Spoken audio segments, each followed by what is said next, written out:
The phone rang at 2:17 a.m. That hour when the world is quiet, when even bad news seems to whisper before it screams. I was sitting at the small kitchen table of my apartment, a cup of cold tea in front of me, paperwork spread out like fallen leaves. I had been working late again, trying to keep my little business afloat. When I saw my brother's name on the screen, Adnan, my first thought wasn't fear, it was irritation. He never called unless he wanted something. I answered, "Hello." There was a pause on the other end, then his voice low and oddly calm. "Mom passed away last night." The words landed heavy and unreal. For a second, the room tilted, the hum of the refrigerator grew loud, my throat tightened. I didn't know she was that bad," I said. "Why didn't you tell me she was in the hospital?" Another pause, then a sharp breath, almost like a smirk traveling through a phone line. "There's something else," he said. "I went to the lawyer this morning, the will was opened." My fingers curled around the mug.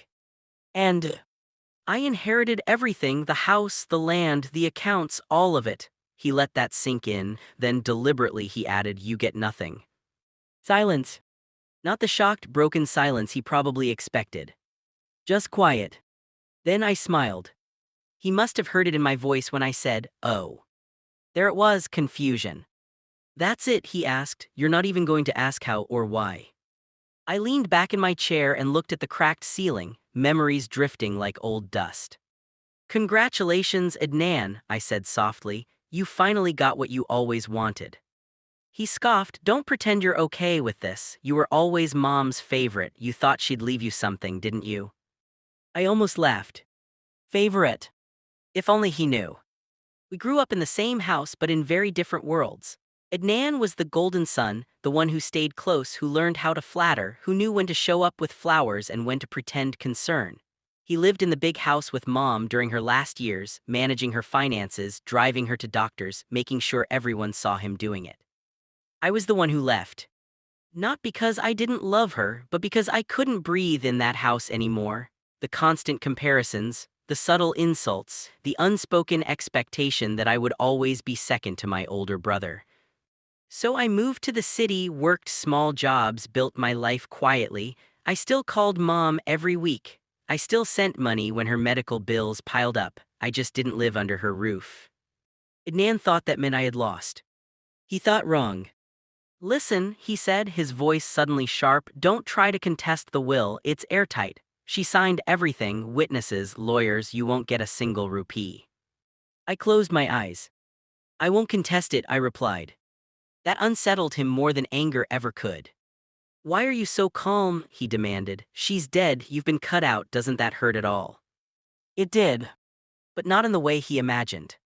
"Adnan," I said gently, "did she ever tell you about the second will?" There it was. A tiny crack in his confidence. "What second will?" I could almost see his face now, the way his eyebrows would knit together, the way his jaw would tighten when something didn't go according to his script. "There was a time," I said, "about 3 years ago when Mom and I had a long talk. It was after her first surgery. She was scared, she thought she might not wake up from the next one." "That's irrelevant," he snapped, the lawyer said. "Let me finish." Silence again.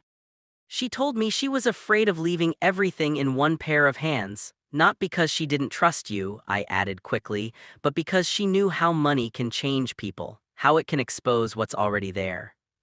My brother laughed, a short, dismissive sound. "So what? She felt something. Feelings don't change legal documents."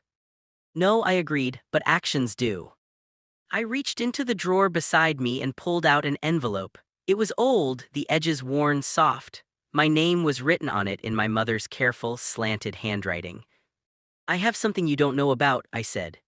His breathing grew louder through the phone. "What are you talking about?" "A trust," I replied. "One she set up quietly, separate from the main estate, funded over years, the money she saved from the small rental properties you never bothered to manage because they were worth your time. The savings from the jewelry she sold and never told you about." "That's impossible," he said. "I handled her accounts." "You handled the ones she let you see." Another pause, longer this time. "She put it in my name," I continued. "Not to give me a fortune, but to make sure I'd never be dependent on you or anyone." My voice softened. She told me, "Your brother wants the throne, let him have it. You, my son, will have the ground beneath your feet." Adnan's voice rose. "You're lying." "I'm not." "Then why didn't the lawyer mention it?" "Because it's managed by a different firm, one you never contacted because you assumed you already had everything." The line went very quiet. I could almost hear his thoughts racing, trying to find a way to regain control. "In the house," he finally asked, "the land." "They're yours," I said, "along with the taxes, the maintenance, the lawsuits from the tenants you've been ignoring, the debts you didn't know were tied to them." "What debts?" His voice cracked. I exhaled slowly. "Mom took loans to cover your failed business 5 years ago. She never told you. She didn't want to hurt your pride. Those loans are secured against the main property." He said nothing. "You inherited everything," I repeated, "including the burdens." The truth settled between us like a heavy curtain. I hadn't smiled because I was heartless. I smiled because, for the first time in my life, I understood something clearly. Inheritance isn't just about what you receive. It's about what you're left to carry. After a long moment, Adnan spoke again, his voice smaller now. "So you're not going to fight me?" "No," I said, "I'm going to grieve our mother, and then I'm going to live my life." "And me?" he asked quietly. "That's up to you." We ended the call soon after.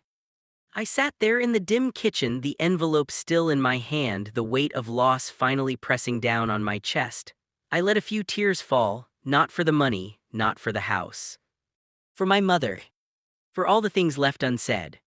For the strange way love sometimes hides behind decisions that look unfair on the surface. My brother had called to declare victory. But what he didn't realize was that my smile wasn't defeat. It was freedom.